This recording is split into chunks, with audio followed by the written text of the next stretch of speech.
Bien, buenas tardes. Entonces vamos a comenzar la clase que queríamos discutir o estábamos discutiendo la última vez. Era estudiar frentes en dos dimensiones, entonces frentes tipo FKPP, entre estado estable e inestable, y había que hacer una simulación, así que esta vez creo que la chequeé y debería estar buena, esta vez está acá. Entonces en este caso tomo la ecuación de Landau que está acá, en este modelo exactamente estoy tomando el que está acá. Esto tiene una bifurcación de Pitchford cuando mu es positivo y nu es negativo. En este caso nu vale -1 en términos quínticos, pero para u chiquitito es despreciable. Y también tengo este caso, estos betas que están acá es para controlar las derivadas, pero entiendo que no los puse cero, o sea, debería estar directo en la no puedo chequear al tiro si eso es verdad. Entonces la idea es que si uno da una condición inicial, por ejemplo, si yo doy un círculo con condición inicial tal como está ahí, más o menos, lo que uno esperaría es que, y hago un corte para tener un poco de intuición, voy a hacer un corte ahí, veamos si esto funciona, y no hay ruido, muy bien. Entonces con este corte que está ahí podemos ver entonces acá un diagrama, un bitmap, no, un field view, lo que necesito. Ok. Entonces vemos lo que tiene el corte. Ah, no les dije, en este caso los colores, ¿verdad? Puse al revés, pero lo puedo hacer de las dos formas. Blanco en este caso, no puse lo que significaban los colores. Entonces tenemos, ok, acá. Entonces en este caso acá, en la ventana, vamos a la ventana principal. Entonces rojo significa -1, o sea, rojo 0, blanco -1 y negro 1. Como speech dice, está de una perturbación hacia abajo, pero exactamente es lo mismo. Y aquí en esta ventana de acá tenemos un corte donde vemos la evolución en esta línea de la interfaz. Entonces, cero e inestable en este caso cuando mu es positivo y satura en algo que tiene que ver con el término cúbico y quíntico. En este caso, si el es chiquitito, el quíntico es despreciable y debería estar saturando con el primer término que vemos ahí. ¿Ok? Y veamos lo que pasa. Entonces, ahora si hago play y veamos si está todo bien. Vemos perfectamente, si se fijan aquí, vayan viendo, quizás fue un poco rápido, porque quizás un poco más lento. Uno puede ir mirando, y voy a decir que esto está mostrándome cada 10 pasos, es decir, que uno muestra cada uno. Entonces, fíjense cuando va avanzando en el corte, que ahora no se está viendo, pero lo tenemos aquí justo en la horizontal, vemos que efectivamente es un frente que se propaga a una velocidad bien definida. De hecho, puedo decir al computador también que me muestre un diagrama espacio-temporal de este corte que estamos viendo ahí. Hay un solo campo, que es el campo U, y le puedo decir al computador acá que efectivamente me muestra la evolución. Entonces, si ven ahí, entonces vemos cómo el sistema efectivamente, ahí está la interfase, vemos que se propaga bien.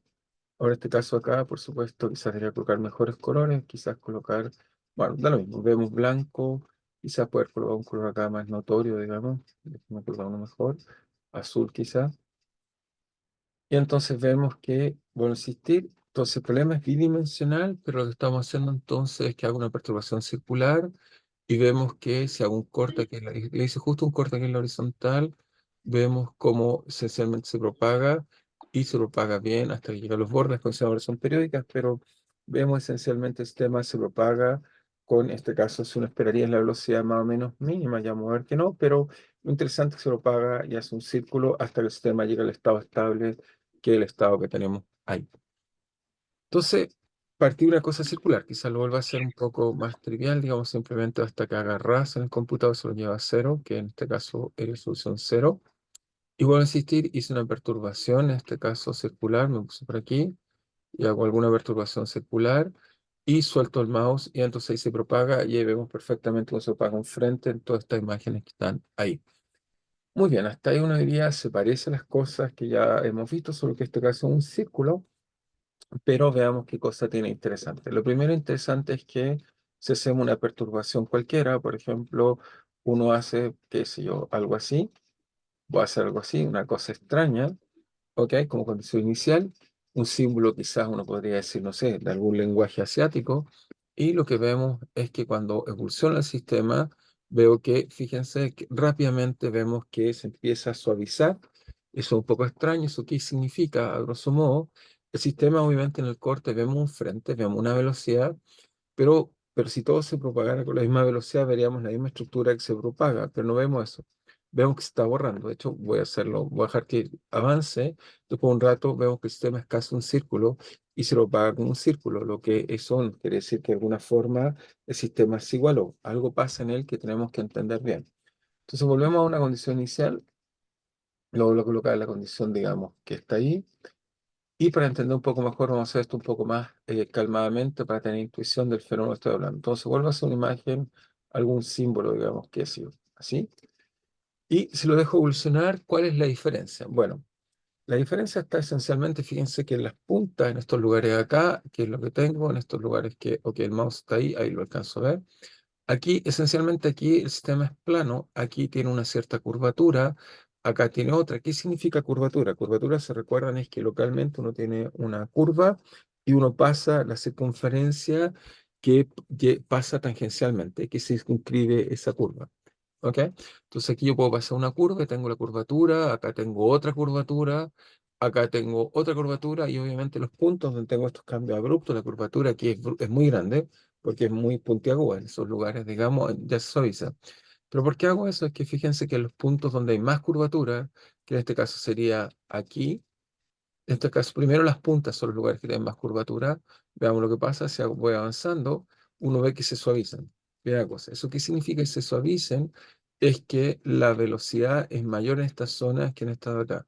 Aquí si uno compara cómo va esta con esta, uno ve que cambia la velocidad y de hecho, ups, fue muy rápido, pero incluso aquí vemos que tengo una cierta curvatura aquí, acá tengo otra, entonces en teoría el punto que iría más rápido es esto. Veamos si este es el punto más rápido. Concéntrense en los puntos donde hay puntas, miren uno, y veamos si evoluciona lentamente lo que pasa. Van a ver que es el punto que va más rápido. De hecho, si miran, está casi desapareciéndose hasta que se suaviza. Esto simplemente nos muestra algo que estamos viendo ahí, nos muestra que esencialmente el sistema lo que hace es que la velocidad, de alguna forma, es una función no lineal de la curvatura. Ese es el hecho. Profesor, ¿Sí? y, hola. Y si dibuja una elipse, las Ok, partes en donde más, ok, lo voy a más hacer. puntiagudo es más rápido, ¿no? Sí, sí, por supuesto. Entonces, dejemos, pero tiene que tener la buena curvatura, veamos. Entonces, una elipse. Entonces, una elipse sería algo así. Primero dibujamos algo así y ahora lo hacemos un poco mejor así. ¿Ok? Claro, ¿Está bien? Más o menos. Veamos ahora, vamos lentamente. Voy a dejar lo que avanza.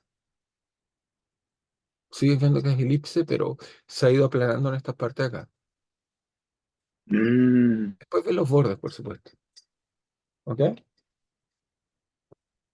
Voy a dejar que termine, pero ahí te fijas, eso es lo que hace. Ahora este sistema, como les dije, no es exactamente uno de Kolmogorov porque tiene una unidad quíntica o cúbica, en este caso los signos que escogí. Y uno también se puede preguntar, solo para jugar y adelantarnos lo que podemos discutir, es, bueno, ¿y qué pasa si le coloco un poco de ruido? ¿Ok? Muy poco ruido. Y hago una perturbación y de nuevo pregunto si es que vemos algo que es lo que haría el ruido, digamos, solo por jugar. Veámoslo por. Primero que vemos es que efectivamente es robusto hasta el ruido, muy bien, estamos bien. Voy a aumentar el ruido para ver si es que un ruido más grande, hay algún efecto que se me fue al no escribirlo ahí, ahí hicimos un ruido más grande. La razón que coloco ruido es porque tenemos una información de Pitchford y eso nos podría ir por un lado a otro lado. Veamos qué es lo que pasa demasiado o no, una perturbación como la que vimos recién, si es que estos frentes son estables o no. El estado rojo es inestable, veamos ahora.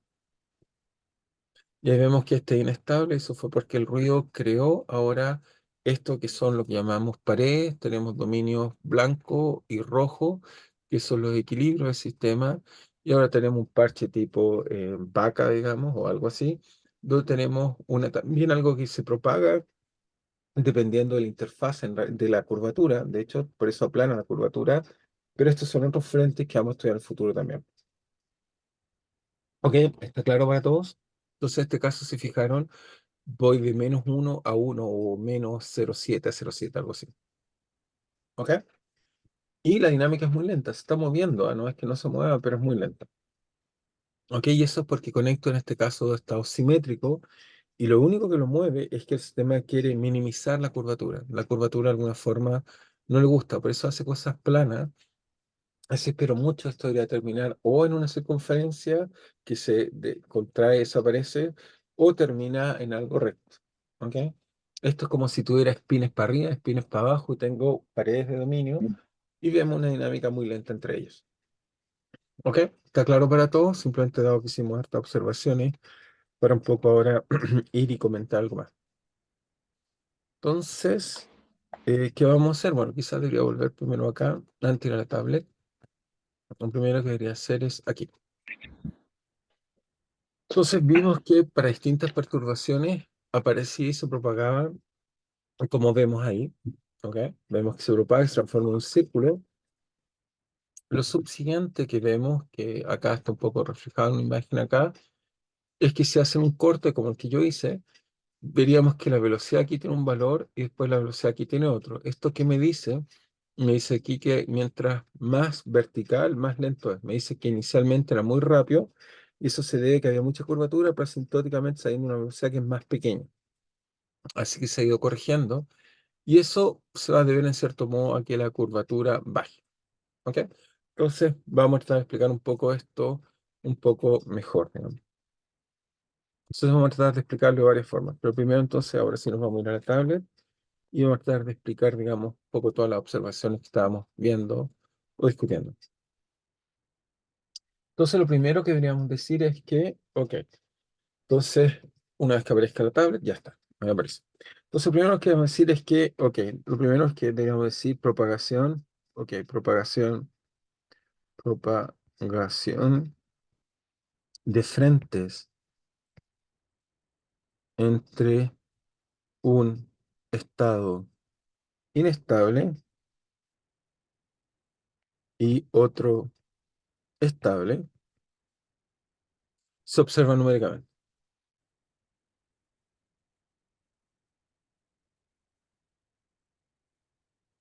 Numérica. El modelo que les coloqué es distinto, pero la idea es la misma. O sea, el modelo que coloqué era la forma DTU igual a mu u menos u cubo. En realidad coloqué el parámetro 1 esencialmente. Hay una unidad quíntica, pero no cambia si u es chiquitito. Y además coloqué un laplaciano. Eso fue lo que hice en 2D. ¿Ok? Entonces, primero que puedo aprender de esto acá para entender por qué teníamos soluciones así, es que si seguimos llamando esto acá f de u, sería la dinámica o el drift del problema, vemos que entonces si graficamos ese f de u, sería algo así. O sea, primero que nada, bueno, a un mu finito, mu positivo, veríamos que la solución cero es inestable y tenemos en realidad una ecuación cúbica, así que en realidad hay dos soluciones así estables. Hay una estable acá y acá hay una inestable. Eso fue en realidad la dinámica que estábamos viendo, era de ese tipo. ¿Ok? Y la razón de eso es que si uno mueve, digamos, mueve el parámetro de bifurcación, colocámoslo así. Si uno mueve, en este caso colocamos como eje vertical mu, entonces acá colocamos u de equilibrio, entonces lo que veríamos es algo así, que para cero el equilibrio lineal, analizar esta ecuación que está acá, nos queda cuando mu es negativo, u0 es solución. Cuando mu cambia de signo, ahora hay una bifurcación y se vuelve inestable para mu positivo y da origen a dos nuevas soluciones que van como raíz de mu, que la escribimos hacia acá, digamos. La escribimos así, hacia acá. Hay una aquí, otra acá, que crecen como raíz de menos mu, y por supuesto la solución cero sigue siendo solución, pero inestable. Entonces lo que estaba haciendo con el computador era que yo lo perturbaba inicialmente y se iba a esa solución o se iba hacia allá. En general estuvimos mirando más bien la solución que se iba hacia abajo. ¿Ok? Entonces perturbábamos hacia acá y nos íbamos a la solución que en este caso está acá en raíz de mu, que está acá. Entonces aquí sería raíz de mu menos raíz de mu.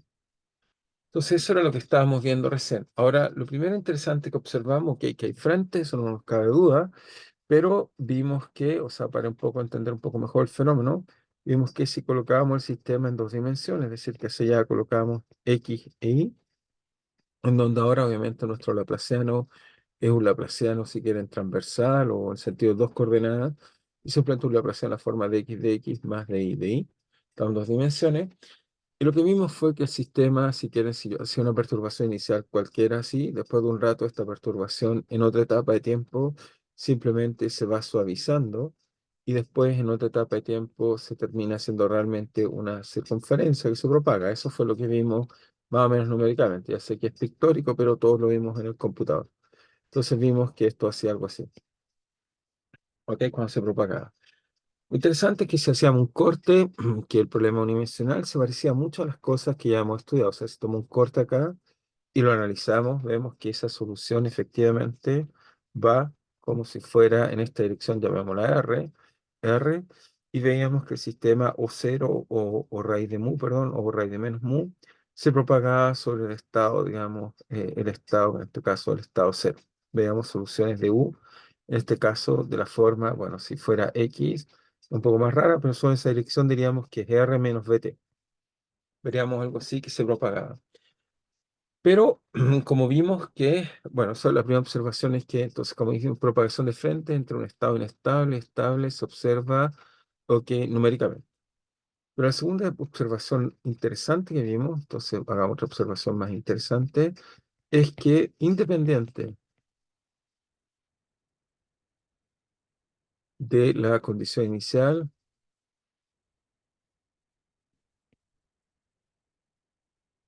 para tiempos grandes, ok, se observa, digamos,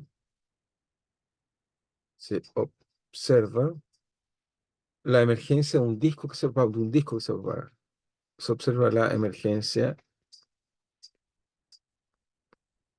de un disco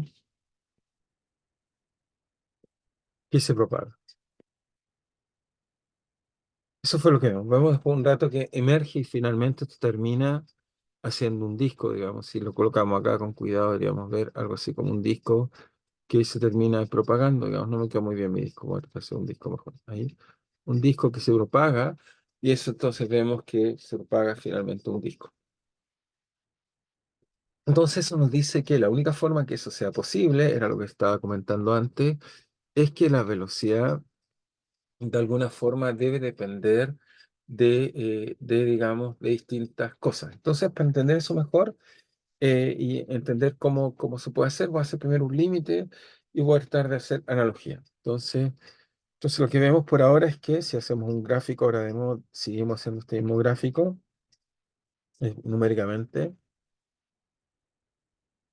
que lo que vemos que si graficamos con función de este R, veríamos que la velocidad no era una recta, sino que asintóticamente se nos fue una recta y que había de alguna forma una velocidad inicial distinta, V inicial, que asintóticamente va a una velocidad asintótica, que es la velocidad que veíamos, pero era distinta. ¿Ok? De hecho, o sea, no era la misma. Puede haber sido así, de acuerdo a cómo sea la curvatura, o puede ser así, tampoco es que, o sea, puede tener distintos valores. La curva, digamos, va a depender de cómo sea el problema en cuestión, digamos, o sea, cómo sea el corte que hacemos. No es, hice esa porque es un corte simple, pero puede ser más complicado. Entonces, ¿cómo primero tratemos de entender esto de alguna forma, digamos? Entonces, lo primero que nada es que nuestro problema, ok, está escrito, digamos, en coordenadas, digamos, o sea, nuestro problema, digamos, ok, este está acá, pero hagamos un modelo más simple donde tengamos un poco más de intuición. Entonces, por ahora, si quieren, si quieren, entonces hacer un modelo más simple, consideramos un modelo un poquito más simple, modelo más simple para entender. Uno que no sea más familiar es, por ejemplo, lo más simple, usar un modelo de Fisher, Kolmorov, Petrovsky, Piskunov, FKPP. Entonces, diríamos simplemente, consideramos DTU igual a, bueno, mu o 1 por 1 menos u, más en este caso laplaciano de u. Entonces, en este modelo, uno diría, bueno, ¿qué es esto? Esto formalmente es lo que estamos haciendo, es tomar DTU igual a mu por u por 1 menos u más dx, ¿ok? De a dx u, ¿ok? Más di u. ¿Ok? Eso sería un poco lo que estamos tratando de resolver ahora. Pero lo que vemos es que el sistema asintóticamente tiene un disco, así que eso podemos hacer algunas aproximaciones. Entonces, hipótesis, y es lo que vemos numéricamente, es que suponemos solución tiende, digamos, a un disco. Otra forma de decirlo, si quieren, es que supongamos que U, que es función de x, y, estamos diciendo que lo podemos escribir en coordenadas polares, donde polar es el origen, lo estaríamos colocando donde más o menos hicimos la perturbación. Y en ese caso simplemente nos quedaría dtu igual a mu u por 1 menos u más, en este caso nos quedaría d a dr, en este caso du, más 1 partido por r d a dr de u, más, en este caso tenemos 1 partido de r cuadrado, d a de teta de u. Ahí simplemente escribí el laplaciano, ahí está escrito simplemente el laplaciano en coordenadas, digamos, polar. ¿Ok? Eso sí. Por otro lado, podemos pensar, digamos, que nuestro círculo, o es casi un círculo, ok, es una interfase, si quieren, bien deformada, pero más o menos suave. Voy a exagerar, pues supongamos que es más o menos así, ya está llegando a un círculo. ¿Y por qué esto es útil? Porque localmente, supongamos que aquí está la parte original, podemos entonces localmente usar, bueno, primero que nada usar coordenadas locales, decir que esto que está acá va como R, y podemos usar coordenadas locales para escribir cuál es la dinámica. Aunque puedo colocar el R donde me dé la gana, pero cuando digo coordenadas locales, significa que acá podríamos usar coordenadas que en cuenta X e Y, digamos. Sí que lo voy a colocar un poco más arriba para que sea más claro y más consistente con lo que quiero hacer. Entonces, imagínense que acá coloco coordenadas locales y voy a llamar Y a la dirección del elemento de arco y X a la coordenada, digamos, que da cuenta de la deformación con respecto a este, llamemos RC, donde sería el radio local si es que ahí pasara una circunferencia. Si pasa una circunferencia por aquí, más o menos eso debería estar así, o si quieren estoy colocando mis coordenadas en el centro del disco que pasa por ahí. ¿Ok? Más o menos. Entonces, porque digo más o menos, lo que estoy tratando de hacer es que primero que nada voy a suponer que tengo un radio y para simplicidad voy a simplemente suponer, ok, hacemos una segunda hipótesis, pero ya sabemos que es verdad, porque la simulación tarde o temprano tiene un disco grande, así que puedo hacer esta hipótesis. ¿Cuál es la hipótesis? Suponemos radio curvatura grande,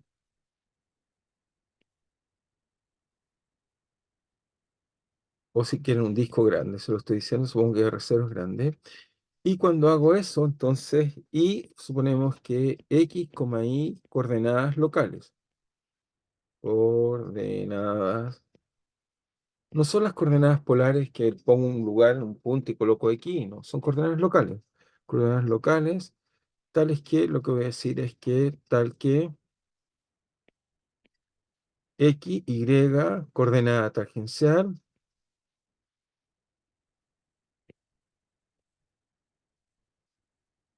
E, X, coordenada radial. ¿Ok? ¿Está claro para todos? Matemáticamente, ¿esto qué quiere decir? Matemáticamente quiere decir que en esta dirección, o sea, aquí igual yo aquí puedo definir coordenadas polares, aquí tengo un teta, podemos decir que R, ok, visto desde acá, se escribe algo así como R0 más X, ok, y la otra coordenada que sería Y, que esto está acá, Y en realidad lo puedo construir simplemente, Y lo puedo construir como R0, ok, por un teta. En realidad tengo un teta, pero vamos a decir que teta, o déjenme llamarlo delta teta, donde este delta teta es pequeñito. Localmente estoy estudiando acá cuando esto es pequeñito. ¿Ok? Pero queda un poco cómo es la velocidad local en ese lugar para tener una intuición cómo le está pasando. ¿Por qué no puedo tomar delta teta tan grande? Porque no quiero saber por acá o por acá. Si simplemente me paro por acá y me pregunto cómo es la dinámica local de ese sistema usando esta ecuación. Es eso lo que quiero hacer. Entonces, ¿esto qué me permite?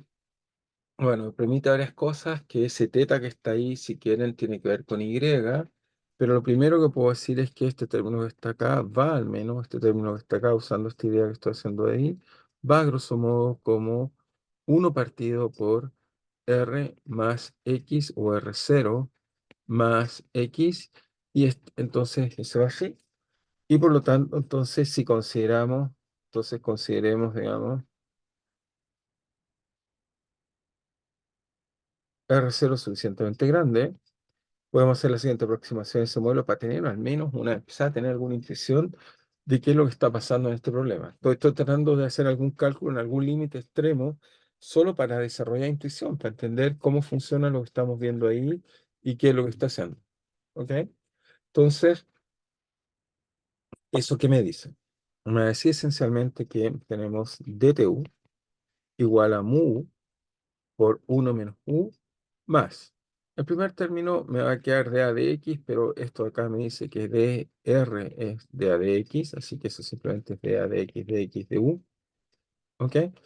Y el segundo término me queda 1 partido por r, pero eso es más o menos aproximadamente, esto es 1 partido por r, 0 más x por dA de x de r, o sea, eso es dA de x de u. Y el otro lo voy a directamente expresar porque es algo que va como orden 1 partido por R0 cuadrado, cuando R0 es muy grande, es mucho más chico que los anteriores. De ya el anterior es chico, pero quiero ver cómo es su corrección o cuál es su efecto. O sea, si quieren, este término que está acá es la primera corrección por efecto curvatura. Entonces, primera corrección por efecto curvatura.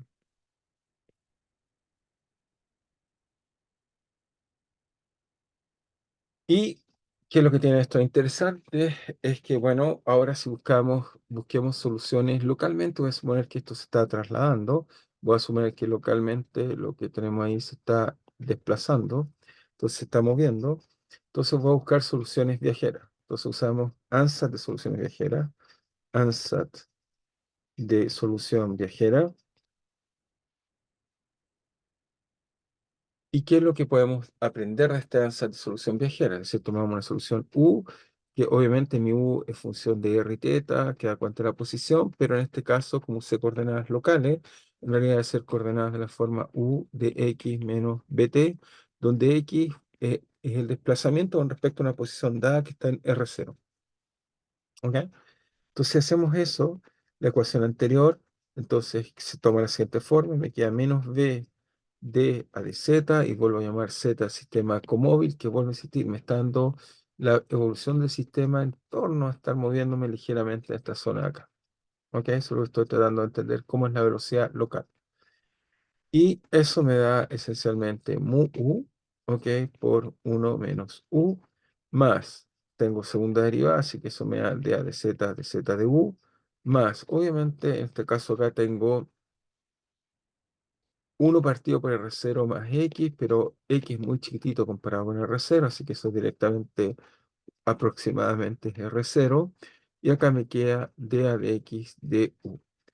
¿Y cuál es o Z, perdón, ya estamos en el sistema como el Z. Entonces me queda esto está acá, y esto está acá, si quieren, si lo pueden reordenar, nos queda que es menos B más 1 partido por R0 d de z de U igual a mu por U por 1 menos U más de z de U. Y esto tiene una gracia porque esta ecuación que está ahí es de las ecuaciones que ya hemos estudiado. Esta es la ecuación que ya conocemos. O sea, de hecho, cuando estudiamos simplemente el problema en una dimensión de Fischer, Kolmogorov, Petrovsky, Piskunov, esta es la ecuación que nos da la solución donde el sistema se propaga con esta velocidad efectiva. Esta es la velocidad de propagación, la cual depende de R0. Ok, esa sería simplemente, esta es una ecuación de Fischer, ecuación, si quieren verlo así, ecuación de Fischer, Kolmogorov, Petrovsky, Piskunov en el sistema comóvil, donde ahora lo que descubrimos es que el R o la velocidad va como, no es la velocidad local como se está propagando, si estoy tomando en cuenta que haya una curvatura R0, y lo que me dice es esencialmente un poco lo que estábamos tratando de discutir al principio, me dice que entonces, la velocidad efectiva que está tomando el sistema, ¿ok? Si es que hay una curvatura, va algo así como la velocidad de propagación que ya antes teníamos, que es nuestra velocidad mínima, si quieren, la velocidad que se propaga el sistema, velocidad mínima, pero esta se siente, va a ser corregida por 1 partido por R0, o si quieren, es algo así como la velocidad mínima se corrige con algo que es proporcional a la curvatura, ¿ok? Donde capa, que es 1 partido por R0, es la curvatura. Entonces, nos dice curvatura. Nos dice, se fija, muy simple, que el cálculo que acabamos de hacer, un análisis así bien pedestre, no muy detallado, pero expandiendo las coordenadas y todo. A primer orden describimos entonces que efectivamente la velocidad se ve afectada con la curvatura, y va a ser este último término el que va a hacer que si tengo curvatura, es decir, que si la solución no es plana, o sea, cuando la solución es plana, se propaga con una cierta velocidad, que llamemos v mínimo, y cuando el sistema tiene algún grado de curvatura, la velocidad se ve afectada o modificada por la velocidad mínima más un efecto de curvatura. Entonces el sistema por eso trata de, a medida que evoluciona el sistema, grosso modo, tratando de aplanar esta velocidad. ¿Ok? Ahora este efecto, digamos, entonces observación, entonces hacemos esta observación y algunas cosas más que vamos a decir. Observación, entonces la velocidad depende de la curvatura, eso lo estamos diciendo. La velocidad depende de la curvatura.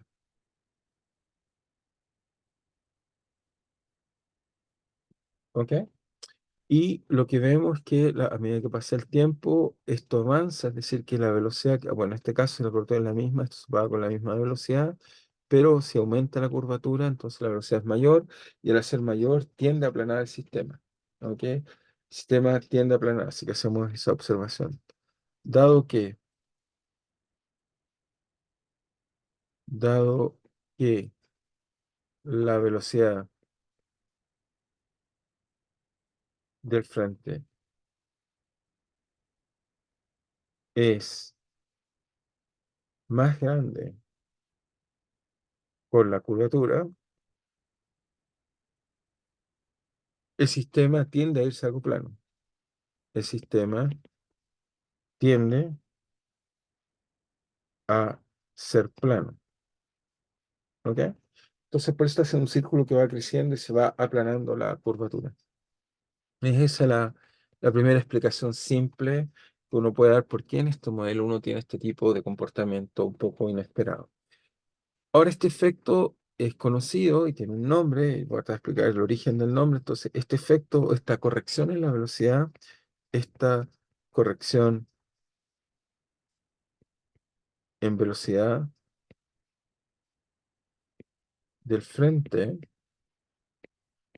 se llama, este caso se llama efecto Gibbs, por Gibbs, Thomson, por Lord Kelvin, que bueno, la época se llama Thomson. Thomson, si se me olvidó una S por ahí, una P. Thomson. ¿Ok? Muy bien, entonces tenemos este efecto de Gibbs-Thomson, o la gente le llama efecto de Gibbs-Thomson cuando uno tiene, digamos, digamos, corrección en la velocidad de la curvatura. Uno dice, pero ¿y por qué se llama Gibbs-Thomson? Entonces déjenme explicarle un poco de dónde tenemos el origen de este efecto Gibbs-Thomson en la curvatura, en la velocidad. Entonces voy a hacer algunos comentarios de este efecto de Gibbs-Thomson, que por supuesto no estudiaron los frentes. Gibbs estudiaba otra cosa y Thomson estudió también otra cosa, pero los dos introducieron cosas en la energía libre que va a permitir también una explicación de este efecto de Gibbs-Thomson. Entonces, el origen de este efecto, ¿dónde es? Bueno, viene esencialmente de la termodinámica cuando uno tiene energía libre. Entonces, energía libre, la energía libre Gibbs, la energía libre de Gibbs. Ok, ¿cómo es la energía libre de Gibbs? Es un G que típicamente lo escribimos como función de la temperatura, de entonces también como el número esencialmente del volumen, ¿ok? Y del número de partículas. Ese es, sí, está bien. Ah, no, la presión, sí, lo digo al revés, de notar la presión. Se escribe así, donde cuando uno varía esta energía libre, entonces, ¿qué es lo que tiene esta energía libre? Tiene que la variación de energía libre va a haber, bueno, las variaciones de temperatura, por supuesto, tienen que ver con la entropía, ¿ok? Las variaciones de presión, en este caso, tienen que ver con el volumen, ¿ok? Y la variación de N, por supuesto, tiene que ver con el potencial químico, y siempre recuerdo los signos, los debo tener quizás cambiado, pero esto del potencial químico no es el mu de parámetros, sino es potencial químico. Mu de potencial químico.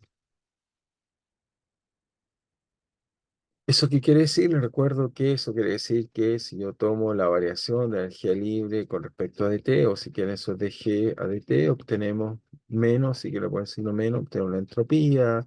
Si uno, por ejemplo, hace variaciones de energía libre de G con respecto a la presión, uno obtiene el volumen.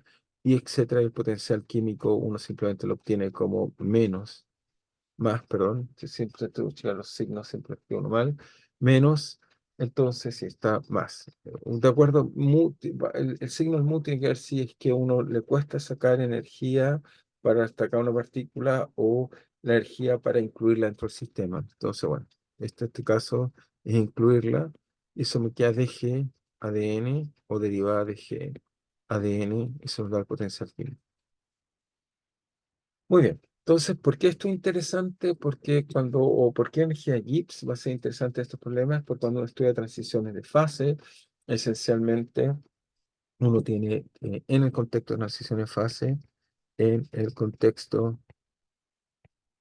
de transiciones de fase, uno, ¿qué es lo que tiene? Uno tiene, bueno, la imagen que uno tiene mental es que uno tiene dos fases, aunque uno tiene dos fases.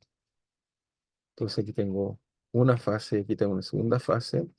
Estas dos fases entonces van a tener, bueno, pueden tener distintas temperaturas, en este caso pueden tener distintas presiones, distintos números de partículas, o sea, uno, T, entonces 2 P2 N2. Y la interfaz, por supuesto, se va a tratar de mover en función, digamos, de, bueno, llegar a un equilibrio termodinámico. Eso es lo que va a hacer el sistema. Entonces, en el caso tradicional de, entonces, tener una pared que no intercambia partículas, entonces pared sin intercambio de partículas, o si es que las hay, supongamos que están en equilibrio de partículas a igual temperatura, entonces uno encuentra esencialmente que en este caso la variación de presión va a ser igual a, en este caso, la variación de energía de Gibbs partido por B, y esto es lo que llamamos densidad de energía. Esto es densidad de energía por unidad de volumen. Densidad de energía por volumen.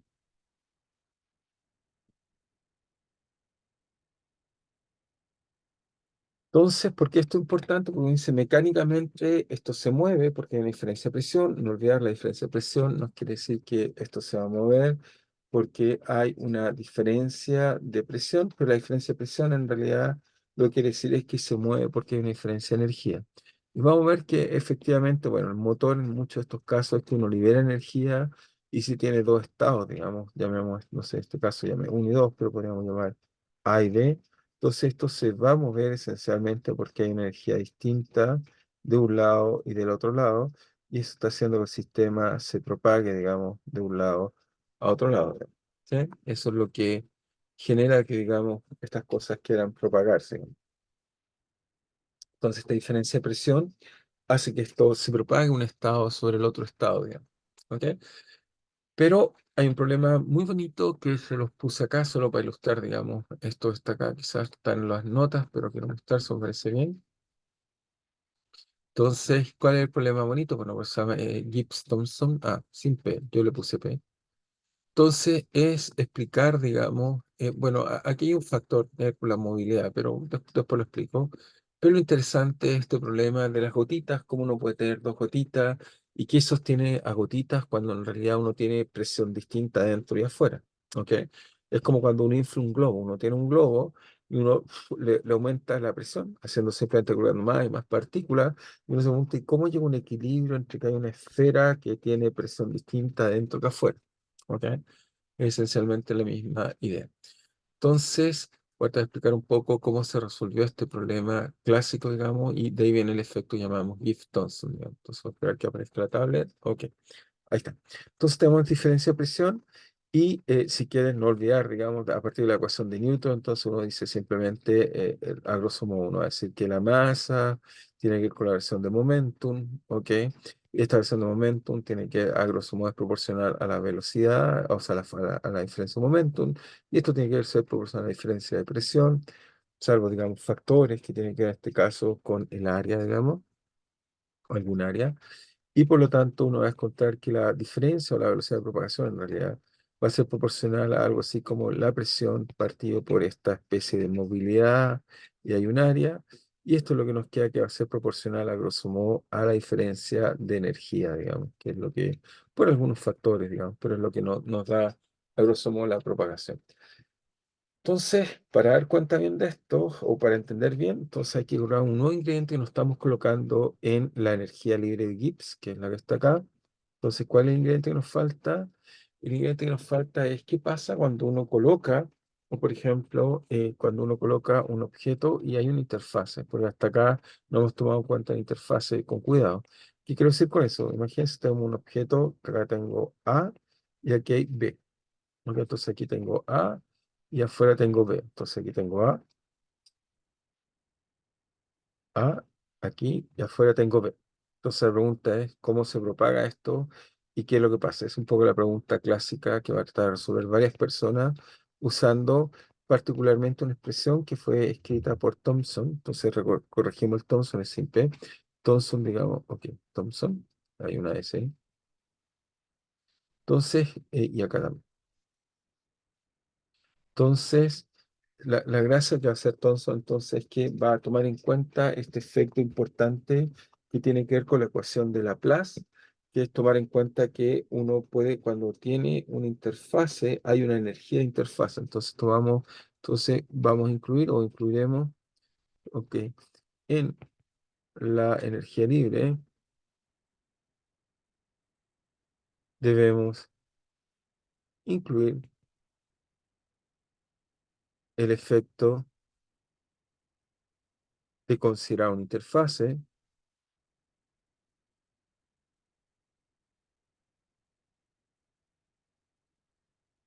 Ok, y eso como uno lo incluye esencialmente tiene que ver con la ecuación de Laplace, para elasticidad y otras cosas más, Laplace, que lo que nos va a enseñar es que en términos más, es decir, que en la energía libre o la variación de energía libre tenemos entonces, ya dijimos, menos la entropía por delta T, nos va a quedar acá el volumen por delta P, nos queda el potencial químico por la variación de N, y el término extra que hay que agregar, en este caso que está acá, es un término que tiene que ver con un coeficiente gamma, que uno lo asocia a la capilaridad, por ejemplo, y este gamma tiene que ver con el área. ¿Ok? Va a ser un gamma que tiene que ver esencialmente con las variaciones del área, si es que no nos equivocamos y lo escribirían bien. Entonces eso es lo que nos queda, digamos. Bueno, el signo hay que ver si eso hace que la curvatura sea fácil o positiva o negativa, digamos. Veamos cómo nos da el signo cuando calcula, ¿no?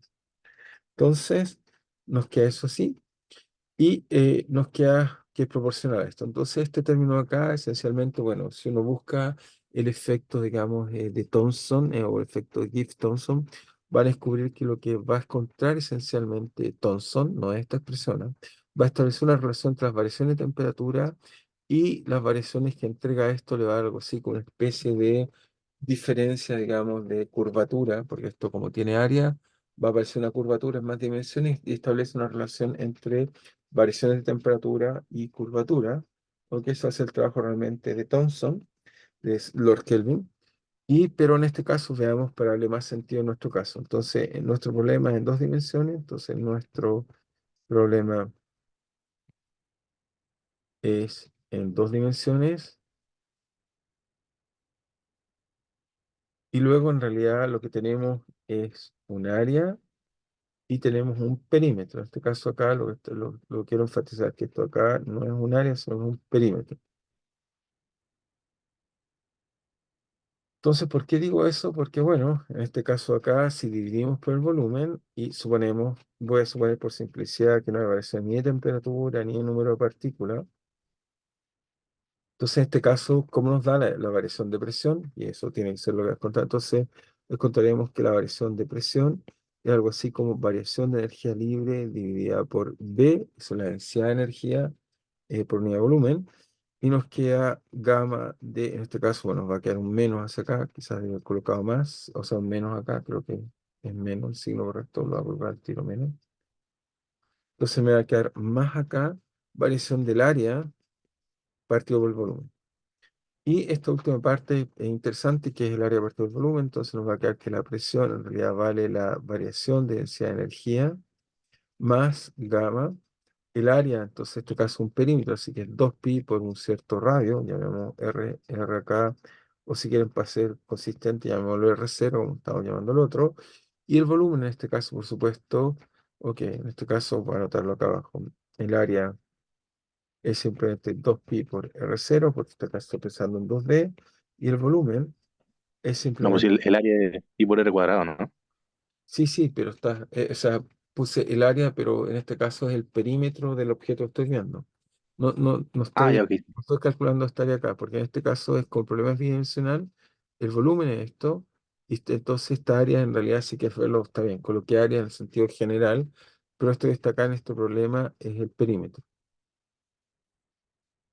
¿Ok? Y en este caso, para hacerlo consistente con la observación que hicimos nosotros, esta parte acá, el V sería el área de este disco. Y esto perímetro del disco. ¿Ok? ¿Está claro? ¿Estamos claros? O sea, solo porque si no, en otro Sí, caso, me sí, sí, da el sí, sí. resultado que va a descontar, digamos, los Kelvin, que son dos curvaturas en realidad. ¿Ok? Pues va a ser Se una entiende, se curvatura entiende. versus otra curvatura. Entonces nos queda esto que está acá y esto lo divido en este caso y esto sí va como pi cuadrado, o sea, pi por r al cuadrado. Y por lo tanto se nos cancelan los pi y nos queda que la diferencia de presión, en el caso de un disco, va como la diferencia de densidad de energía más gamma partido por 2 por R0. ¿Ok? Y por lo tanto, y por eso es la razón que insistí, porque la pregunta es, ¿por qué? Entonces uno se pregunta, ¿por qué la gente llamó a este efecto de Gibbs-Thomson? Y la razón que se llama Gibbs-Thomson tiene que ver con esta analogía que ocurre si tuviera un disco y este disco, digamos, tiene una energía libre Gibbs, es decir, que tengo un estado al interior que tiene una temperatura, que tiene una presión, que tiene un número de partículas, y afuera tiene otro estado, y uno va a concluir que la energía asociada a la interfase se va a traducir a esta curvatura. En realidad, el efecto curvatura va a venir esencialmente porque en la energía tenemos que agregar este término que está acá. Y esto se va a traducir entonces que ahora la velocidad, como dijimos recién, es algo así como delta P partido por M y algún factor acá asociado a algún área. ¿Ok? Entonces, eso nos va a dar, digamos, esto que está acá, y esto entonces nos va a decir que esto va proporcional a una diferencia de energía, más esto que es gamma por 2 por S partido por M, y lo importante, 1 partido por R. Así que de nuevo vamos a concluir que esto va con una cierta velocidad, que es la velocidad cuando esto es plano, que eso podemos llamar mínimo, más un factor por la curvatura, porque esto va como el inverso de R0. Entonces, eso, por esta razón, digamos que este efecto de que los frentes veamos que la velocidad cambia con la curvatura localmente, el sistema tiende a hacer esto, es otra forma de decirlo, es que lo que está pasando, dicho desde este punto de vista, la implicación es simplemente es que hay una energía asociada a la interfase y el sistema lo que está haciendo de alguna forma es relajar esa energía, pues está yendo a algo plano. Que esa es la explicación de verdad. O sea, pero trato de hacer esta analogía porque, bueno, me gusta muchas formas, digamos, bueno, dar la observación, pero la idea profunda tiene que ver con esta, insisto, en esta imagen que está acá, que es la imagen de cuando tratamos de explicar que hay gotitas, como las que ven acá. Estas gotas solo se explican porque hay diferencia de presión. Hay un delta P, pero este delta P es sostenido por esencialmente la energía de capilaridad, ¿ok? Que va a sostener la forma de las gotitas que uno ve finalmente. Ok, entonces ahí tenemos eso porque, bueno, ahora que llueve, basta que haya un vidrio cualquiera, ahora están con gotitas por todos lados. La pregunta es por qué esas gotas no se contraen y simplemente hacen plop. Y es porque tienen que, en este caso, bueno, hay más cosas. También hay que tomar en cuenta la, el roce bajo un rol y también hay que tomar en cuenta el efecto, en este caso, de la energía de curvatura. Ok, es un poco la idea de lo que les estoy tratando de convencer. Muy bien, entonces volvemos acá. Y entonces anotamos, digamos, esta observación. Entonces, ¿qué es lo que aprendemos de este pequeño análisis a la termodinámica? Aprendemos, digamos, que entonces la velocidad de propagación de la interfase, la velocidad de propagación de la interfase, que en este caso, bueno, existe en este caso es el frente, ¿ah? Pero ¿por qué hablo de interfase? Porque obviamente en dos dimensiones cuando vemos que se propaga una curva, no hablamos, oh, se propaga un frente, que es lo que deberíamos decir, eso es correcto. Simplemente hablamos de dinámica de interfaz que se propaga, que conecta un estado con otro estado que están por acá. y eso es lo que asociamos a una interfase. ¿Ok? Entonces, la velocidad de propagación de la interfaz, en este caso frente, ¿ok? Se corrige, digamos, la velocidad de propagación o la velocidad de propagación de interfase plana, se corrige con un efecto curvatura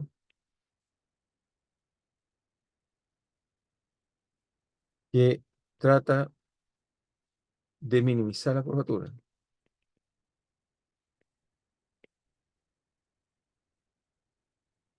No siempre trata de minimizar, les mostraré en el futuro ejemplos donde si este signo es menos, ocurren cosas entretenidas, la interfaz es inestable y genera cosas extrañas como dedos, como decoraciones, oscilaciones en la interfase y son interesantes, no es que no sean interesantes, o sea, no siempre este alfa va a ser positivo, a veces es negativo y genera cosas entretenidas. Por ejemplo, cuando ven que se propaga un incendio, no tiende a ser plano. Si uno lo mira, va viendo una pequeña rugosidad que tiene que ver con que hay un alfa negativo, que el sistema en ese caso está tratando de no trata de minimizar la energía de capilaridad, va a depender del problema en cuestión, pero por ahora supongamos que es plano y con él vamos a tratar de entender qué es lo que ocurre un poco mejor, digamos. ¿Sí? No sé si Oye, tienes... profesor, ¿Sí?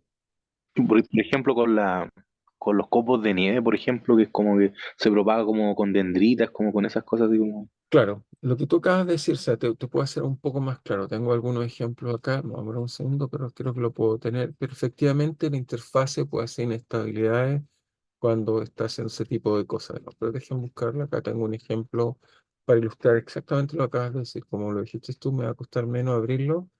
Pero efectivamente, o sea, la energía o sea, si quieres verlo así, la energía de interfaz en este caso se minimiza cuando el sistema es plano. Pero la pregunta es, ¿qué pasa si tiene el otro signo, que no se minimice? Entonces, en ese caso, uno podría ver cosas distintas, digamos, y eso es lo que tratar de estar si en esta idea funciona. Tengo uno acá que, porque abrí justo otra cosa, pero tengo la imagen de lo que quiero mostrar. Muy bien. Entonces voy a aprovechar de mostrarles eso también que es interesante.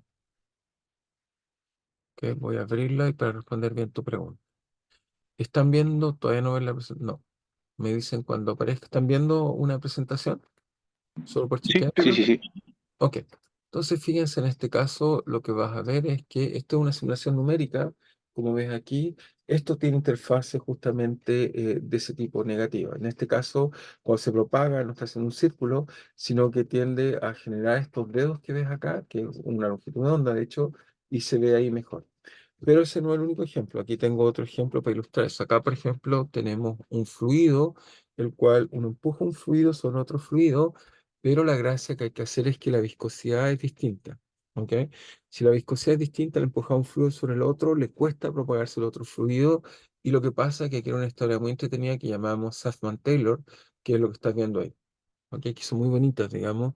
Y exactamente uno cuando calcula la energía de la interfase se da cuenta que no es así. ¿Ok?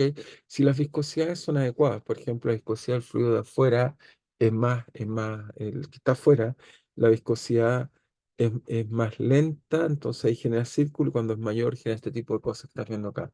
Lo mismo ocurre en este ejemplo que tú citaste, simplemente lo muestro. Ejemplo donde tenemos un copo de nieve y vemos cómo se propaga, digamos, en este caso se está congelando, y al congelarse, bueno, es más complicado uno. Eso que, tiene que ver que cuando uno calcula la energía de interfaz no solo proporciona la curvatura, sino proporciona las derivadas superiores, y eso incluso no lo cala. Es un problema más complejo este que estoy mostrando ahí, pero yo trato de mostrar el mismo sentido que uno tiene un frente y uno se pregunta por qué este frente no se aplana, es porque tiene esta inestabilidad. A medida que se van propagando estas cosas, le van saliendo más y más dedos y estructuras mucho más complejas. ¿Ok? No sé si eso responde bien a tu pregunta, pero es exactamente eso. Por Sí, ahora estamos sí, viendo está muy algo bonito.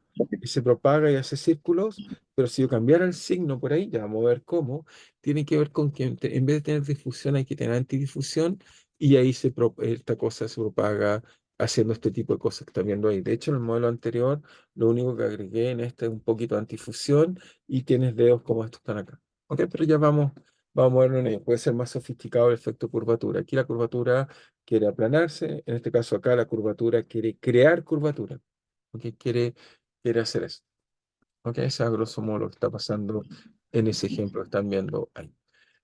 Muy bien, entonces me voy a devolver hacia la tablet. Entonces, esperamos que nos llegue ahí. Y entonces lo que vamos a hacer ahora, muy bien, logramos entonces entender o he tratado de hacerlo entender de distintas formas cómo afecta la curvatura, pero la pregunta que me voy a hacer es si uno de alguna forma puede, digamos, encontrar una ecuación para la interfase, porque este cálculo acá fue un intercambio si bien pobre, o sea, que en sentido que me tomó un límite, puse unas variables locales y de ahí saqué este resultado. Entonces voy a tomar otro límite donde podemos hacer cálculo y encontrar cómo va a ser la ecuación de la interfaz un poco mejor. ¿Ok? En general, lo puedo hacer en general, no es tan fácil.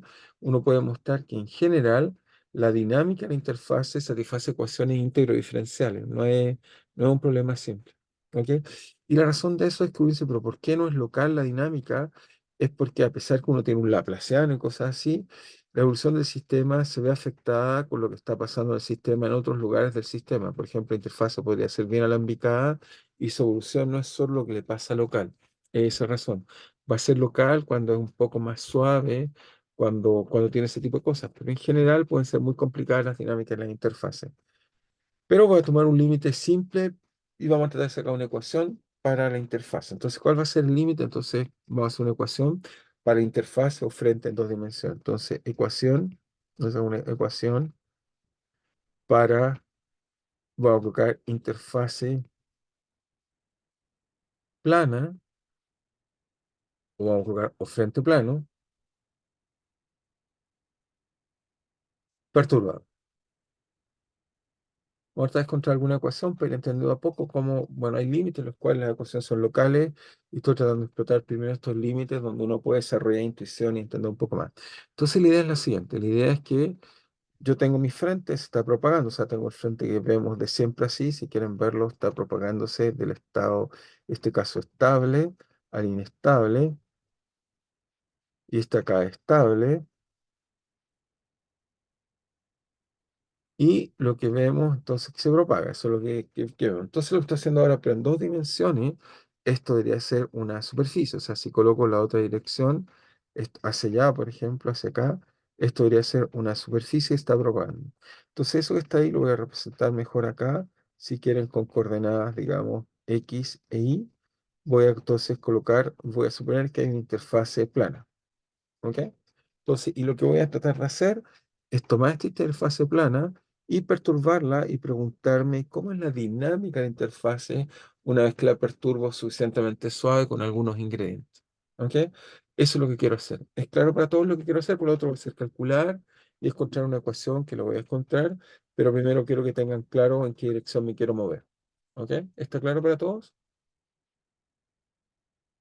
¿Sí? Sí, sí, sí, yo Muy sí. bien. Agradezco la respuesta. Entonces, ¿qué hacemos? Tomamos la interfase, este modelo que ya hemos tomado en cuenta, que es de la forma DTU igual, si quieren, mu o uno de simplemente u por uno menos u, el modelo Fischer-Kolmogorov, pero en este caso tomamos que tenemos d a de x de u más d i a de u. ¿Ok? Y la interfase plana, por simplicidad, entonces, solución de interfase plana, las calculamos o aproximativamente, solución de interfase plana, ya la sabemos calcular, era la forma U de FKPP, la solución que la calculamos perturbativamente, era la forma X menos BT. ¿Ok? Esa es la solución que nos daría las mismas soluciones que habíamos calculado antes. Es solución, por supuesto, esta ecuación. ¿Ok? Entonces, para nosotros es solución conocida. Entonces la pregunta es cómo puedo tomar en cuenta, digamos, en este caso, la evolución de la interfase o cómo la podemos tratar de calcular y describir un poco mejor. Entonces, para hacer esto, la idea va a ser que, ok, ¿qué es lo que vamos a hacer? Bueno, muy simple, esa es solución de esa ecuación. Entonces, vamos a, primero que nada, considerar que perturbamos el sistema. Pero si lo perturbamos, entonces van a aparecer derivadas en Y, que voy a suponer que son pequeñitas por ahora, ¿ok? Perturbativas. Vamos a colocarles terminal en U. Pero vamos a suponer que estamos cerca de la interfase plana y eso lo hacemos como, bueno, lo hacemos simplemente diciendo, mira, antes la solución que está en café es solución, pero ahora voy a proponer que la posición ahora va a ser un campo, ¿ok? Va a ser un campo de la forma P, de en este caso de Y y T, ¿ok? Y además voy a colocar un W como corrección que va a ser función, por supuesto, de P y por supuesto las coordenadas que el sistema, que es típicamente el sistema con móvil Z o si quieren X y T. ¿Ok? Entonces, lo que estoy diciendo es que si quieren verlo así, cuando P es constante, P0 sería simplemente la posición donde está la interfase, pero este P0 puede también tener una dependencia en Y y cuando me da la dependencia en Y, es simplemente una curva que estoy dibujando acá, y de t, y esta curva y de t, en este caso sería esto que está acá. Entonces lo que quiero es encontrar una ecuación para eso. ¿Ok? Entonces es la posición, antes era la posición del frente, ahora es un campo, y ahora quiero encontrar la ecuación de ese campo. O sea, bueno, hice una mejor figura, quizás la debería volver a hacer. Entonces quiero decir una figura así. Tomo una acá, otra acá, pero me imagino que esta posición no está en el mismo lugar, sino que está deformada así. Y eso es el P de YT que quiero encontrar una dinámica. Quiero saber, por ejemplo, si defino que es el punto medio, cómo es la ecuación que describe esa interfaz. Es eso lo que quiero encontrar. Y eso, la forma de encontrarlo, lo que voy a hacer es hacer simplemente teoría perturbativa, donde supongo que la solución de base es la solución FKPP, donde ahora promuevo la posición del frente a un campo, esta es la primera vez que lo promovemos a un campo, y por otro lado, obviamente, ya no es solución exacta FKPP, así que tengo que tener correcciones pequeñas, y lo otro que hacemos es que, por supuesto, estoy tomando en cuenta las variaciones de Y. ¿Ok? Entonces, si quieren, lo que estoy haciendo, voy a resumir un poco. Entonces, para tomar en cuenta, para tomar en cuenta las variaciones suaves, voy a tener que suponer, voy a tener que suponer que es suave. O sea, no puedo suponer acá que hay gradientes tan grandes como a mí se me dé la gana. O sea, si hago eso, una teoría perturbativa no me va a funcionar. Voy a suponer que hay variaciones suaves en Y. Entonces, suponemos, para tomar en cuenta variaciones suaves en la dirección transversal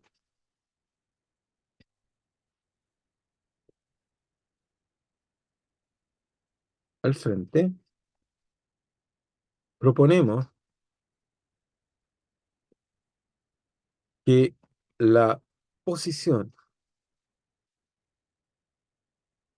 P se deviene en un campo ahora, en un campo escalar de la forma P de Y, T.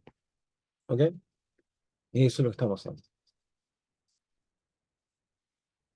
Y además, por supuesto, y como no es solución, como el problema es un problema no lineal, y como el problema es no lineal, proponemos o consideramos una pequeña corrección, que es lo que da cuenta W. Proponemos, como el problema es no lineal, corregimos nuestra solución conocida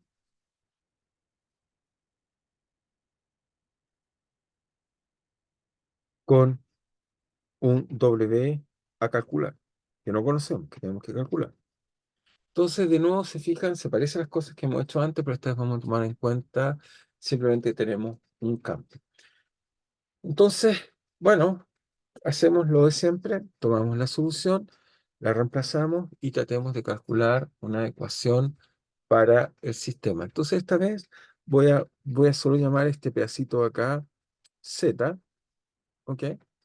O lo puedo llamar todo, pero puedo llamar ese pedacito Z y eso entonces ¿qué nos da? Nos queda esencialmente que cuando calculemos ahora reemplazo ANSAT en la ecuación, entonces usando ANSAT en la ecuación, veamos qué nos da. Y veamos cómo vamos a construir ahora una ecuación a derivadas parciales para la posición de, en este caso, la interfaz. Entonces, obviamente, la ecuación que nos va a dar, veamos cómo nos va a dar, entonces tenemos dtu, eso simplemente se va a transformar entonces en dA de z, u entonces tiene acá dependencia temporal, esta parte, bueno, tiene una dependencia acá en t, así que nos va a dar dos pedazos, nos va a dar entonces, ¿qué cosa? Bueno, la primera parte nos va a dar menos b, ok, más menos p punto, o en este caso, como ya no podemos usar p punto, como es un campo, tenemos que usar dt a dp, todo esto multiplicado por dz de la solución u de f k pp, ¿ok? Igual a u f k pp por uno menos u f k pp. ¿Ok? Hasta ahí simplemente lo que estoy haciendo es colocar esta solución que está aquí, la derivo ahí. Ay, me faltó por supuesto acá un término, lo voy a colocar acá, lo muevo un poco, me faltó las derivadas en z, o sea, en w. Entonces me falta que tengo que derivar también más de W, pero puedo suponer que el sistema W está en el sistema comóvil, entonces me queda simplemente por supuesto, menos B por este caso dZW. ¿Ok? Me queda esa parte ahí. Y avanzamos. Y ahora, obviamente, está la segunda derivada. La segunda derivada, en este caso en X, es directamente dz de n f k pp. Y ahora vamos a la parte nueva. Entonces, la parte nueva, tenemos que la parte interesante, tenemos esta parte que es pequeña y son derivadas en Y. La pregunta es, ¿qué depende de Y? Bueno, en Y va a depender de esta parte de acá. Y también, por supuesto, tengo que escribir el operador linealizado en W y las derivadas en Y que solo pueden aparecer a través de P. ¿Ok? Entonces, bueno, faltó colocar primero que nada el operador lineal o la parte que va asociada al operador lineal para W, y eso es simplemente uno menos 2 veces U F K P P de Z más D A de Z, y todo esto aplicado a W. Eso, este pedazo de acá, no olvidar, obviamente, este pedazo de acá más esto me va a generar el operador lineal aplicado a W. Pero entonces uno dice, ¿pero qué más?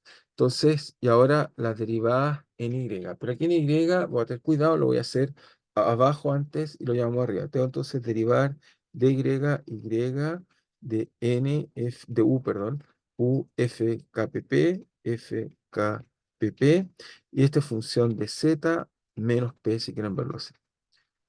¿Ok? Entonces me queda Z menos P. Por lo tanto, la primera derivada de esto que está acá me va a decir que, bueno, va a ser la derivada de esta función con respecto al argumento, que lo puedo hacer con respecto a z. Ok, así que me queda la derivada con respecto al argumento, me queda menos p por d a de z de u de n, perdón, de u, perdón, f k p p. Hasta ahí va bien, pero el problema es que este u también es función de p. Entonces, la segunda derivada, la que nos va a dar dos términos. El primer término nos va a dar es que aquí justo hay un P y una derivada, así que y esto es una derivada de U, por supuesto. A mí me faltó colocar la derivada de la regla cadena. ¿Ok? Faltó colocar la derivada de la regla cadena. Y ahora, obviamente, derivo ahora con respecto de Y, entonces el primer término me va a quedar menos derivada de P de z a de U menos más d y z de p al cuadrado de la derivada de z de u f k p p. ¿Ok? Lo que hice ahí, si es que alguien no lo ve todavía, es que como todo deriva de esta función, entonces cuando derivo una vez me sale un p, y después lo derivo dos veces, me da este término con un laplaciano, pero sin embargo aparece este término que está acá, que, se debe a que cada vez que derivo la función u f k p p, sale hacia afuera una derivada de p. Por lo tanto, eso me hace que en este término acá, o lo sustituyo acá, aparece un término de la forma menos, entonces nos queda d y, p, de z, de u, de f, k, p, p, que ahí no lo colocamos, f, k, p, p, y además nos queda más un término al cuadrado, ok, de z, u, de f, k, p, p. Muy bien. Ya tenemos todo para ordenar y ver qué nos da como ecuación. Entonces, la primera cosa que deberíamos decir es que, ok, lo primero que decimos es que obviamente FKPP, solución de la ecuación no lineal, es decir, que esto se cancela con esto y este término que está acá cuando multiplica la derivada de z de u FKPP. Así que esa es la primera parte. En la segunda parte que me queda una ecuación para W de la forma siguiente, me queda menos B dz menos 1 menos 2U F K PP más dA de z, y todo esto aplicado por W igual a qué. Se nos va a quedar una ecuación de solvabilidad y tiene la forma siguiente. Nos queda, acá tiene menos, así que pasa más, así que nos queda más d a dt de p, d de z, u, f, kpp. ¿Y qué más nos queda? Nos queda menos de u, de y, p, de z, de u, f, k, pp. Y nos queda más un término de la forma menos de y, de p al cuadrado, de z, u, f, k, pp. Entonces, tenemos esta ecuación que está acá, que ya sabemos, lo hemos escrito y lo repetimos sistemáticamente, incluso en la clase pasada, una ecuación así. Entonces, aplicamos condición de solvabilidad.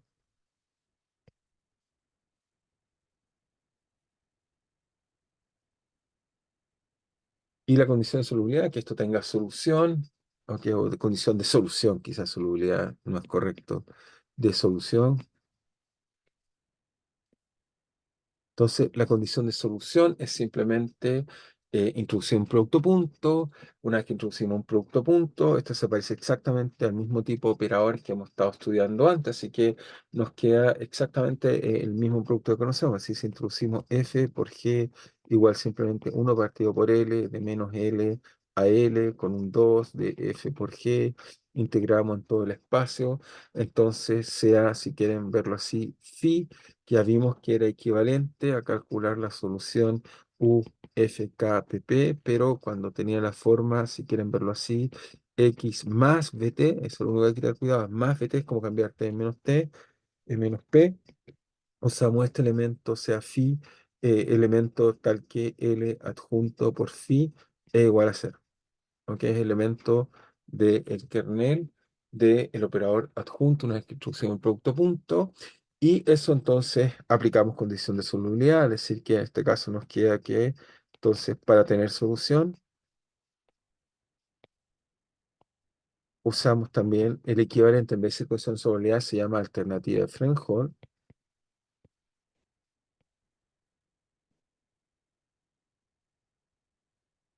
Entonces, ¿qué es lo que obtenemos? Obtenemos simplemente, en este caso, 0 igual a dTp de la integral de dz de u f k pp por la derivada de z de u de, perdón, en este caso, en el tiempo voy a colocar phi para que sea un poco más compacto y si no me va a quedar muy grande. De phi de dz de u f k pp menos de u y de p.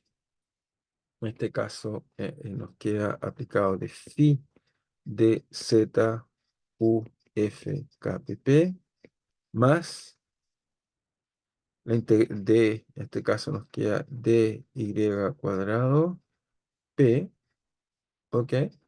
Y nos queda este término que está ahí. Sí, simplemente estoy viendo si no nos queda un laplaciano en ningún lado, no. Nos quedó p cuadrado, simplemente. Sí, estoy viendo que en algún lado me quedó por ahí, me falta un p. Solo quiero chequear. No va a ser que me esté olvidando de algo. Creo que está bien. Cuando derivamos, efectivamente, creo que está bien. Solo quiero chequear algo. Déjenme chequearlo acá. Creo que es correcto lo que acabo de hacer. Simplemente nos queda esta ecuación que está ahí. Si hay un problema o un error en mis notas, pero creo que está bien. Porque acá solo quiero chequear. Entonces acá cuando derivamos me salió un i. Y después efectivamente me queda este término que está ahí. Está perfecto. Ya está. Entonces nos queda dip al cuadrado ahí. ¿Ok? Y acá entonces nos queda esencialmente phi por, en este caso, la primera derivada. Nos queda phi por la primera derivada. ¿Dónde está acá? Por la segunda derivada, perdón, de z. ¿Ok? Hasta ahí estamos bien. Entonces nos queda la segunda derivada de fkpp. Está perfecto, ahí está bien calculado. Muy bien. Y entonces esto nos da una ecuación un poco interesante, digamos. ¿Qué ecuación nos da interesante? Nos da esta ecuación que está acá, que si la escribimos, nos queda de la siguiente forma. nos da una ecuación de la forma dTp igual divido por ese factor, me queda di y p, en este caso más nos da un alfa de dy p al cuadrado, donde este alfa que está aquí, ok, este alfa que está aquí, donde, lo vamos a escribir, donde alfa vale, no nos queda trivial porque las derivadas son distintas. Nos queda i f k p p dividido por el término, en este caso phi por dz u f de kpp. ¿Ok? Ahora en general, lo primero que podríamos decir es, ok, nos queda esta ecuación que está ahí, muy bien, es correcta, en las notas hay un problema, no está bien, pero la voy a corregir. Y acá está bien, nos queda esto hasta acá, es correcto el resultado. Entonces nos da esta Profesor, ecuación, una consulta, ¿sí? una consultita, es que cuando usted define el phi como U de F KPP, ¿Sí? eso es, eso es, eso es así porque es así, o sea, que por ejemplo en la clase anterior lo había definido como de Z a de U F KPP, pero Sí, sí, ahora solamente lo tomo como, pero cambiando el signo de b, recuerda que es ser b menos b, no es la- claro, sí, pero y eso claro, como antes, eso es equivalente a ser t menos t. claro, claro, no, sí, claro, sí, eso lo tengo claro el cambio del tiempo por el tema de operador adjunto, ¿Sí? pero ¿Sí? como la clase anterior lo había definido como la derivada con respecto a Z Ah, de sí, U sí, F sí, la KPP, derivada, perdón, no, no, la derivada, sí, sí. No te entendí, fui yo quien escribí muy rápido. Es la derivada, por supuesto, es la derivada, es la derivada. ya ahí sí, sí Sí, sí, sí. me calmo. Sí. No, no, gracias, tú también. Ahí con eso clarificamos el punto. Ahora, ¿qué es lo que es interesante lo que encontramos ahora? Bueno, primero que nada, la primera observación que uno puede decir, ok, algunas observaciones. Si, si la solución frente, o sea, si la solución frente es simétrica, o sea, imagínense que va de -1 a 1 y es completamente simétrica, ¿ok? Entonces significa que si, entonces, no necesariamente es simétrica, lo voy a pensar en general. Si en este caso la solución U de f k p p es simétrica, ¿ok? Entonces fíjense que su derivada va a ser así. Entonces ahí estoy dibujando, ¿qué cosa? Estoy dibujando U, F, K, P, P. En rojo estaría dibujando la derivada. Ahora, si la derivada es simétrica, entonces fíjense al tiro, podríamos decir, si es simétrica, ¿qué es lo que pasa?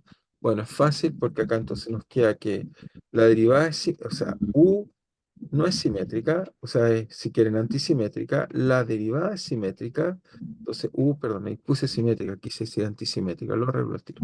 Entonces colocamos antisimétrica con respecto a su posición, entonces antisimétrica con respecto a su posición.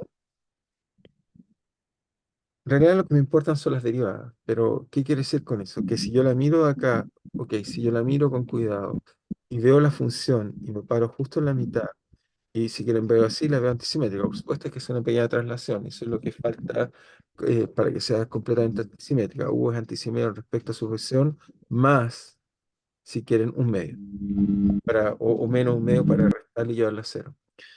Entonces, ¿qué es lo que me queda? Ahí inmediatamente me queda que si eso es así, esto implica que alfa es cero. ¿Por qué? Porque esencialmente esto que está acá me queda, esto es, la primera derivada es simétrica, la segunda derivada es antisimétrica y el phi, como es la función evaluada en t menos t, también tiene simetría, así que me queda cero. En ese caso, muy simple, estaríamos diciendo que entonces la ecuación para dTp es simplemente una ecuación de difusión. Eso me dice que si perturbo la ecuación, esencialmente es una ecuación de difusión, es decir, que cualquier perturbación de la interfase, ¿ok? Cuando está cerca de algo plana y la perturbo, esto evoluciona a una interfase plana que esencialmente, bueno, ya les voy a explicar cómo funciona esa ecuación, que conserva el área y tiene ese plano. Si no, tampoco es grave. Si no, en este caso, si no es simétrica, si no es simétrica, si quieren verlo así, que la función, por ejemplo, toma una solución que está más cargada de un lado que del otro lado. ¿Qué quiere decir más cargada? Quiere decir que la solución cuando decae es, por ejemplo, no la dibujo como una tangente, sino que está más abierta a un lado que a otro lado. No sé, voy a tratar de hacer una figura de aquí más claro. Entonces va así y es, no sé, pues así, una cosa que no es completamente simétrica. Y aquí supongamos esta por simetría. Entonces, en este caso, alfa es distinto de cero. ¿Ok? Y en ese caso tenemos una ecuación de esta forma que uno dice, chuta, pero ¿qué hace una ecuación de esta forma? Puede ser una ecuación mala, difícil, buena. No es nada grave.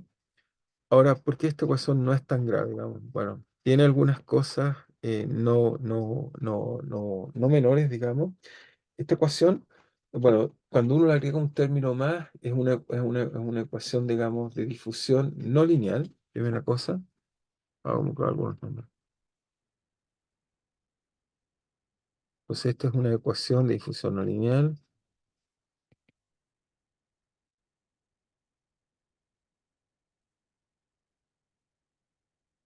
Y esta ecuación de difusión no lineal, digamos, cuando uno además le agrega hiperdifusión, pero bueno, voy a dejarla hasta ahí. Ecuación lineal tiene un nombre, se le llama ecuación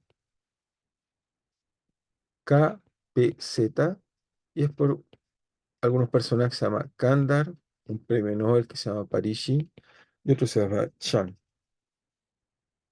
Es la ecuación más simple que describe la perturbación de una interfase.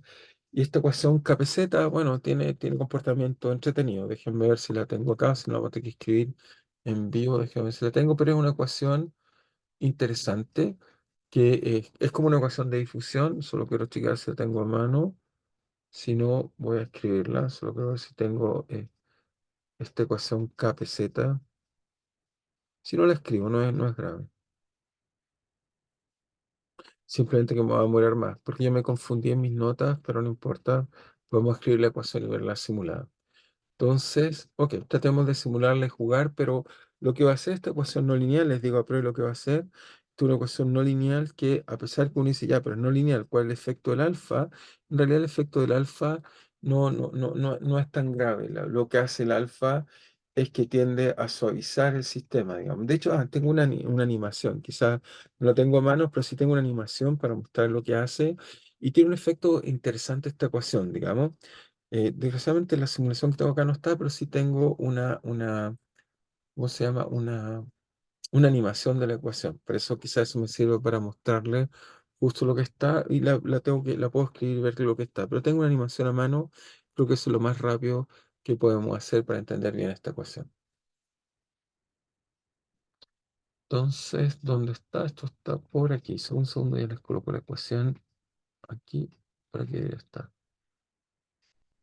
Ok, entonces ya la tengo acá a mano la ecuación. Muy bien.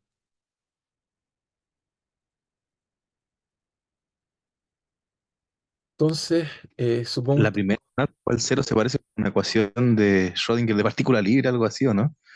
no es tan así, porque fíjate que va con el gradiente al cuadrado, ¿ok? No es Cuando, tan, claro, cuando alfa tan igual a si- cero. Claro, entonces fíjate, este B0 lo podemos hacer cero, es un sistema comóvil. Si me cambio comóvil, elimino esto. Ahora, esta es la ecuación que se llama, ya les dije, Kandar, Parisi, Yang, ¿ok? Y tiene muchas gracias, pero déjenme explicarles de qué se trata esta ecuación. Bueno, esta ecuación ha sido derivada para explicar el movimiento de muchas interfaces, por supuesto, en nuestro caso también. Ahora, esta ecuación, ¿qué es lo que tiene de gracia? Bueno, la primera gracia no trivial es que este término que está acá hace que la ecuación sea no variacional. ¿Ok? Uno se puede preguntar, creo que se los puse de tarea, algo un poco, con algunos términos más, pero cuando está esta derivada que está acá, esta ecuación es no variacional. Primera cosa. Extrañamente, partimos de una ecuación variacional, pero vía este proceso de condición de solvabilidad, encontramos por primera vez una ecuación no variacional. ¿Ok? Ya voy a comentar. Lo segundo es que, bueno, acá hay ruido. Esta ecuación es famosa con el ruido, pero primero voy a mostrarles sin ruido. ¿Cómo está sin ruido? Lo puedo mostrar acá. Ahí está la simulación. Le doy una condición inicial, le saco el ruido, y cuando uno le saca el ruido, esa interfase se tiende a aplanar, como ahí lo están viendo Profe, suavemente. ¿Sí? no se está viendo el video. ¿No está viendo el video? ¿Nada? Ah, No. ya me acuerdo que hay un problema. Ya sé qué es lo que hay que hacer. Gracias por decirme eso. Entonces lo que hay que hacer es, ok, ya me acuerdo, colocar el desktop entero y ahí se ve el video. No sé por qué hace este error, pero ok. Están viendo, ¿no? El modelo, ¿no? ¿Ahora estamos bien? O Sí, sea, no sé muy bien nada, pero se ve ¿No la ven nada o presentación. ven algo? Se ve la presentación. Ok, no, pero ahora se ve el video, ¿no? Ahí sí. Sí, ahora sí. Entonces fíjense que ahí la gracia es que le quito el ruido. Desgraciadamente no lo tengo justo en este computador, tengo que escribirlo, pero cuando uno le saca, ahí vemos el efecto que tiene esta ecuación. Se entiende aplanar. De hecho, si uno espera mucho, esto termina en un plano. La difusión gobierna. A pesar que esto hace que haya gradientes grandes, esto que está acá suaviza el sistema y si uno espera, tiende después de un rato, va a tender completamente una curva plana. El V0 aquí lo puse cero, así que no está jugando. Lo interesante y raro de esta ecuación y por qué es muy famosa es que si uno mantiene el ruido mantiene una dinámica como la que están viendo acá abajo.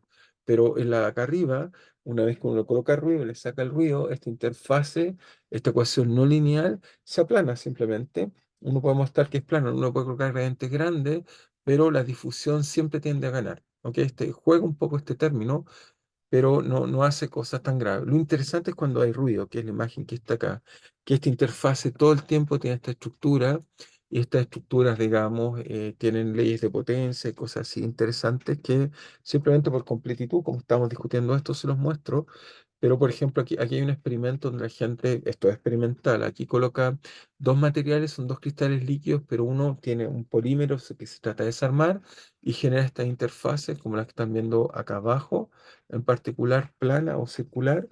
Y cuando es un plano circular, las fluctuaciones sostiene esta estructura complicada. Esta ecuación es muy misteriosa cuando tiene ruido. Cuando no tiene ruido, esencialmente tiende a algo plano. ¿Ok? Eso es lo que lo hace interesante.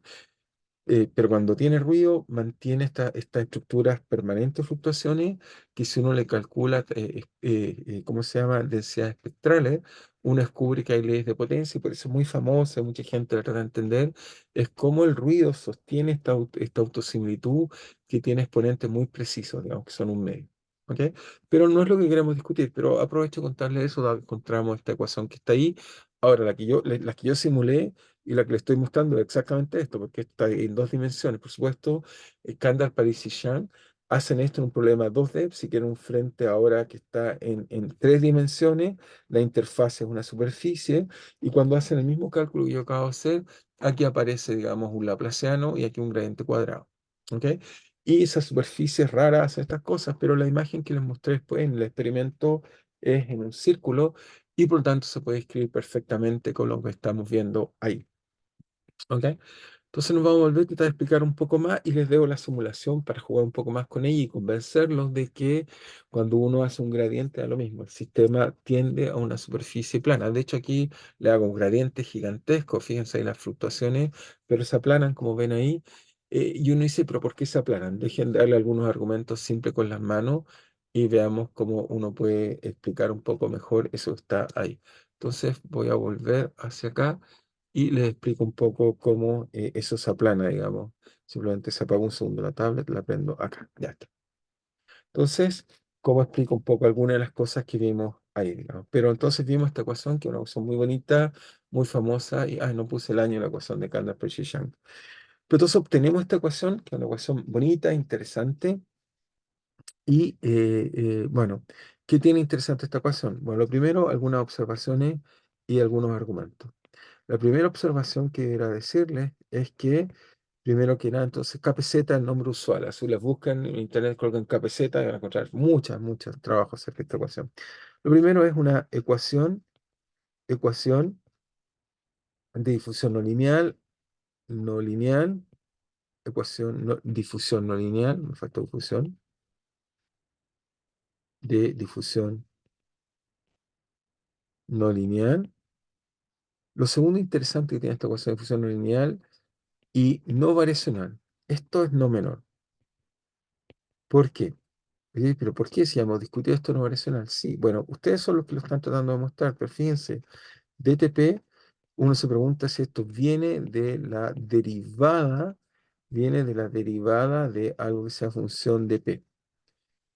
El problema está que escrito así, uno dice, bueno, eso quizás pueda venir, digamos, de algo, pero como tiene ese P, entonces que está ahí, van a ver y ustedes van a tratar de mostrar eso, no viene de un funcional trivial, no viene de algo que uno pueda llegar y decir, Eso está ahí.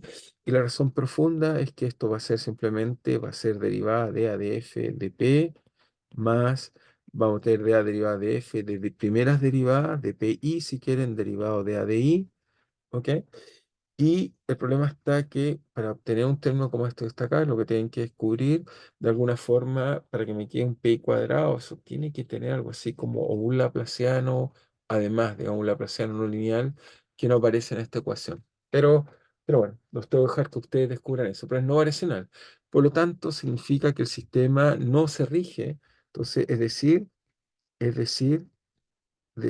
sistema no minimiza una energía libre.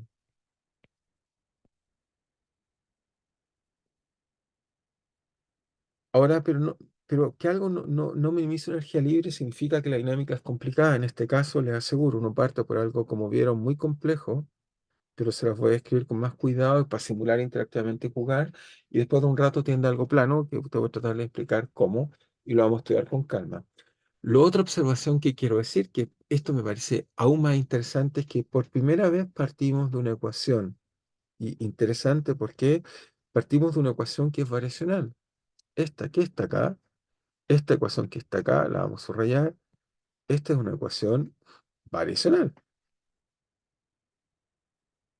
Esta ecuación la conocemos bien, simplemente tiene un variacional que ya lo hemos calculado antes, que es algo así como u cuadrado menos u a la quinta más gradiente cuadrado.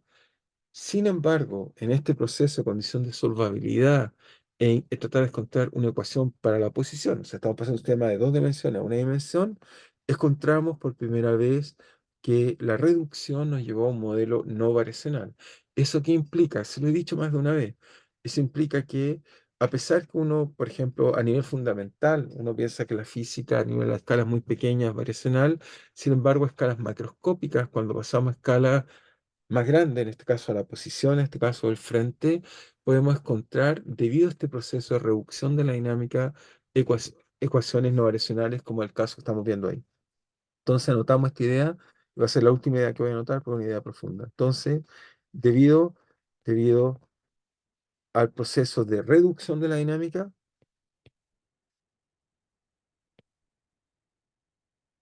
y hay un error en el apunte, lo voy a arreglar, porque cometimos un error y lo saqué por simetría, pero ya lo voy a arreglar.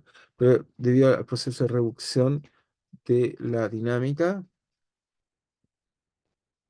debido al proceso de reducción de la dinámica, el sistema es descrito como un modelo no variacional. Dinámica, pasamos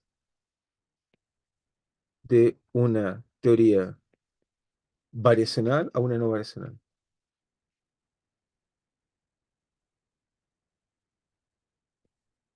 Muy bien, así que eso es muy interesante porque ahí entonces empieza a aprender uno que efectivamente en estos procesos de promediar, de calcular, etcétera, uno encuentra cosas raras.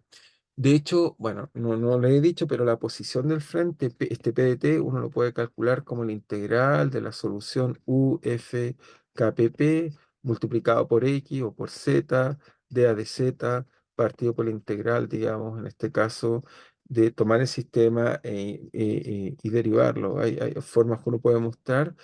Y en este caso vemos cómo este tipo de promedización hace estas cosas extrañas. Pero lo vamos a discutir con más calma la próxima clase, creo yo, porque si no ya me pasé 3 minutos. Pero no es para no pasarme más. No sé si tienen preguntas o no, pero por lo menos creo que lo bonito hoy día es que aprendimos cómo usar esta ecuación. Me falta enseñarles cómo es la dinámica de esta ecuación FKPP o sea, de esta ecuación, digamos, perdón, de KPZ. Y lo más interesante de esta ecuación no es lo que les mostré hoy día, sino es que tenga ruido, pero eso significa que el frente con ruido tiene una dinámica en en la interfase que va a mantener la estructura que les mostré hoy día, que es turbulenta, pero esta vez sostenida por ruido. ¿Ok? Eso es lo que lo va a hacer muy interesante como problema, pero lo vamos a discutir con calma en la próxima clase. No sé si tiene alguna pregunta, observación, lo que quieran. O estamos claros. ¿Cómo No, hasta el quieran? momento no, interesante nomás, está muy interesante. Muy bien, muy bien. No es interesante esto. O sea, y si uno simulara esto con ruido, veríamos cosas bonitas que son interfaces muy complicadas, digamos. Pero lo podemos discutir la próxima clase con calma, de todas maneras. No sé si hay alguna otra pregunta o observación, comentario. Todos son bienvenidos. No, no, hasta el momento por lo menos yo no. Muy bien. Parece que no hay más, así que si no hay más Todo comentarios, bien, vamos a profe. quedar hasta ahí. Y nos seguimos viendo, yo espero ya el martes de forma más normal. La próxima semana recuperamos la clase que nos falta. Recuerden que hay receso, pero dijimos que en el posgrado no había, o voy a averiguar si es que no hay. Creo que me dijeron que no, y seguimos avanzando un poco. ¿Ok? Entonces, nos estamos viendo entonces. Cuídense. Chao, que esté Chao, muy bien. profe. Chao, nos vemos. Chao.